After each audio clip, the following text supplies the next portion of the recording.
Hi, my name is Harvey Reed. I'm a junior in Marquette's Applied Investment Management program. I'm pitching a buy recommendation for Louis Vuitton Moet Hennesy with a price target of $173.70, representing a 30% upside. Louis Vuitton Moet Hennesy is the largest luxury goods company in the world, with a portfolio of 75 iconic brands. They are recognized for their excellence in fashion and leather goods, selective retailing, watches and jewelry, wines and spirits, and perfumes and cosmetics. Alongside the iconic brands that comprise the full name of the company, Louis Vuitton, Moet, and Hennessy, LVMH also owns a multitude of distinguished maisons that include Christian Dior, Dom Perignon, Tiffany & Co, and Sephora. The firm was founded in 1987 by Bernard Arnault through the merger of Louis Vuitton with Moet and Hennessy, and is headquartered in Paris, France. Louis Vuitton Moet Hennesy owns a portfolio of some of the most prestigious and desirable luxury brands in the world. They distinguish themselves through their long legacy and time-tested brands, which are now seen as investments and collectibles, as well as high-end fashion items. Rising income classes in major markets have led LVMH to establish an ever-increasing global footprint, with diversified products across price points, geographies, categories, and distribution channels, creating broad exposure to the entirety of the luxury goods market. Their luxury fashion and leather goods maisons, led by their legacy brands Louis Vuitton, Christian Dior, and Fendi, reported 42% year-on-year organic growth in fiscal year 2021 and 47% growth versus fiscal year 2019. The strong double-digit year-on-year growth came from the outstanding performance of many key brands, reaching record levels of revenue and profitability, as well as the continued global COVID-19 recovery and geographic expansion, with sales in Asia increasing 31% year-over-year. With a net cash position of $7.043 billion, LVMH has the flexibility to continue their track record of successful investments, such as the recent acquisitions of Sephora and Tiffany & Co. Through these acquisitions and LVMH's broad diversification across the luxury goods market, the firm can leverage cross-selling opportunities, increasing its grip on the luxury consumer. Cross-selling includes the extension of product lines into other sectors, taking Dior into perfumes and beauty products, and creating the Cheval Blanc Hotel from its historic roots as a wine producer, and opening the Saint-Martin department store in which many of its products are sold. It is recommended that LVMUY be added to the AIM International portfolio with a price target of $173.70, representing a 30% upside. Acquisitions. LVMH has a strong track record of regular acquisitions that increase market share and diversify risk, with a history of excellent capital allocation. Bernard Arnault deployed $32 billion of incremental capital between the global financial crisis and the COVID-19 pandemic, providing huge liquidity and opportunity to expand the firm, which resulted in an ROIC on this investment of 20%. The 2021 acquisition of Tiffany & Co saw the firm register record performance only 1 year after joining the group.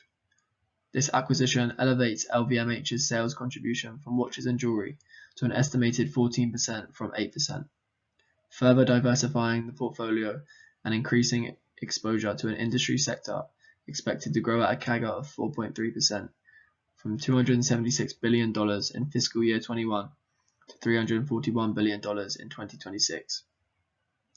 With remarkable operating free cash flow reported in fiscal year 21 exceeding $14 billion, more than double 2019 and 2020 figures, LVMH is poised to continue their history of successful acquisitions and to generate increased inorganic revenues consistent with past performance. Emerging market expansion. The global soft luxury goods market is estimated to reach $297 billion by 2026, growing at a CAGR of 4.8%. LVMH is set to capitalize from the growing middle and upper class in China, South Korea, and other emerging markets, where luxury goods are a symbol of status and success. Asia, excluding Japan, accounts for 41% of overall revenue.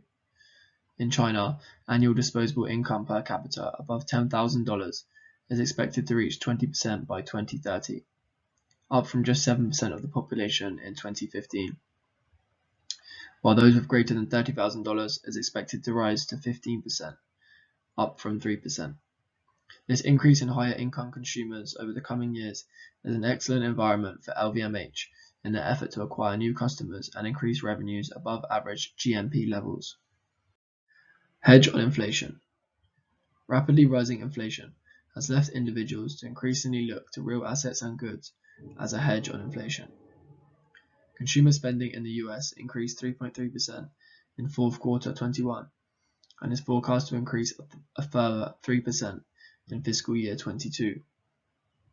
A multitude of LVMH's products, from fine wines to luxury leather goods, hold their value exceptionally well and have seen unprecedented demand as consumers seek out alternative investments. LVMH is able to price ahead of inflation, realizing record revenue and profitability in 2021, despite global increases in wages and raw materials.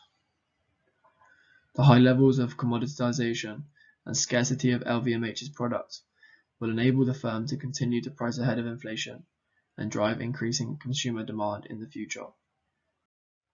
Valuation. In order to reach an intrinsic value for Louis Vuitton Moet Hennesy, a 5-year DCF model was constructed.